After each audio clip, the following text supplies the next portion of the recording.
औसत जो है हमें महीने में 4 बार पूर्णिमा, अमावस्या, दोनों अष्टमी। यहाँ मैं एक बात कहना चाहूंगा, हमारे परिवारों में जहाँ पशु रखते थे, गांव के में रहते थे, तो अठवारी करते थे।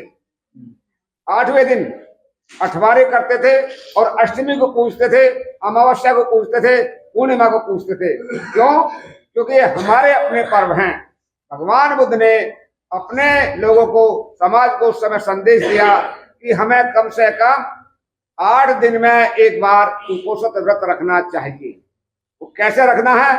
सुबह उठ करके नहा धो करके हमें तथागत बुद्ध की जो वंदनाएं हैं उनका हमें स्मरण करना चाहिए, साफ सफाई करनी चाहिए नहा धो करके, और हमें उनका जो वंदना करनी चाहिए।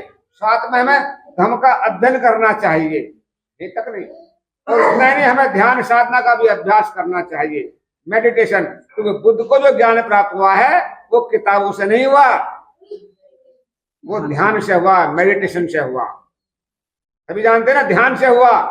तो हमें ध्यान का अभ्यास करना चाहिए, और ध्यान का अभ्यास करने के साथ साथ हमें धर्म चर्चा करनी चाहिए। और एक शब्द है विकाल भोजनाय वैरमणि, जो छठा शील है। विकाल भोजनाय वैरमणि शिक्षा पदक समाधियामी, यानी कि जगह हमारा भिक्षु संघ है वो 12 बजे के बाद भोजन नहीं लेता है। तो जो भी हम लोग गृहस्थ के लोग, महिला हो या पुरुष, केवल महिलाओं के लिए नहीं है ये पुरुषों के लिए भी उतना ही लागू होता है। वो 12 बजे के बाद भोजन ग्रहण नहीं करेंगे। और उस दिन जो हम ऊंचे ऊंचे आज बाबा साहब की बदौलत बड़े बड़े हमें कॉर्पों के गद्दों पर हमें सोते हैं, आलिशान गद्दों पर हम सोते हैं, तो कम से कम हफ्ते में एक दिन हम ऐसा प्रयास करें कि हम नीचे सोने का प्रयास करें।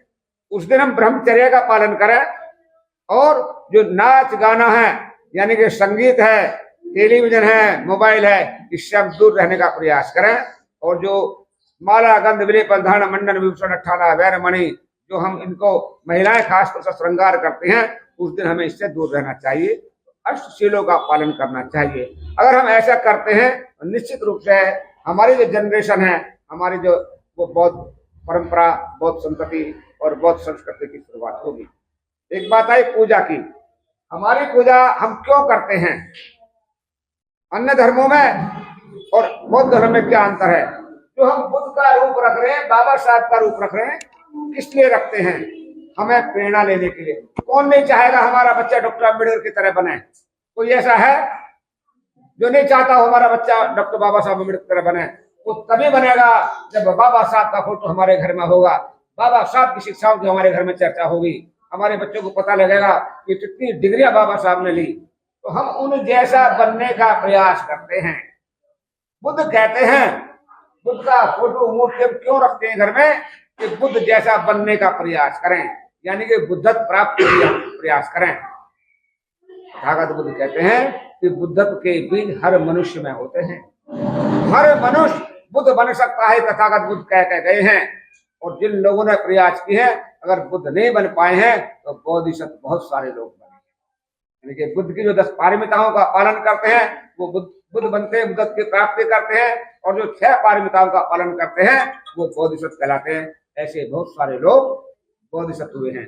जब हम हीनयान महायान की बात करते हैं, एक बोधिसत्व परंपरा है और एक अरहत परंपरा है।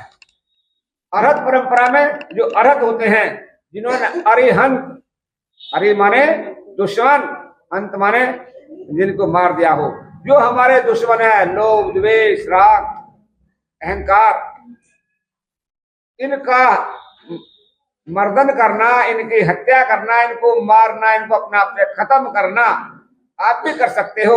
और जिन भिक्षुओं ने ऐसा किया है वो अरहंत बने हैं, उनको अरहत कहते हैं। और दूसरी परंपरा है महायान में बोधिसत्व की, वो भी 6 पारमिताओं को पूर्ण करते हैं। वो भी 6 पारमिताओं को पूर्ण करते हैं, वो बोधिसत्व बनते हैं। और हम सब लोग बड़े प्यार से, इस देश के लोग, हमारे मसीहा बाबा साहब डॉक्टर अम्बेडकर जी को हम बोधिसत्व कहते हैं ना? बाबा साहब को बोधिसत्व कहते हैं ना? क्यों कहते हैं? कि बाबा साहब डॉक्टर अम्बेडकर जी ने भी जो बोधिसत्व की 6 पारमिताएं हैं उनको अपने जीवन में पूरा किया। फिर कभी मौका मिलेगा मैं इस विषय पर चर्चा करेंगे आपसे। पहली पारमिता आती है दान की, दान पारमिता आती है। दान पारमिता में बाबा साहब खरे उतरते हैं। मालूम है ना, उन्होंने हमें धम्म दान दिया, उन्होंने 4-4 बच्चे कुर्बान किए, खुद कुर्बान हो गए, शरीर का दान दिया, शिक्षा का दान दिया, धर्म का दान दिया, राजनीति का दान दिया, सामाजिक दान दिया। तो दान पारमिता में बाबा साहब डॉक्टर अम्बेडकर जी खरे उतरते हैं। इसीलिए बाबा साहब को बोधिसत्व कहा गया।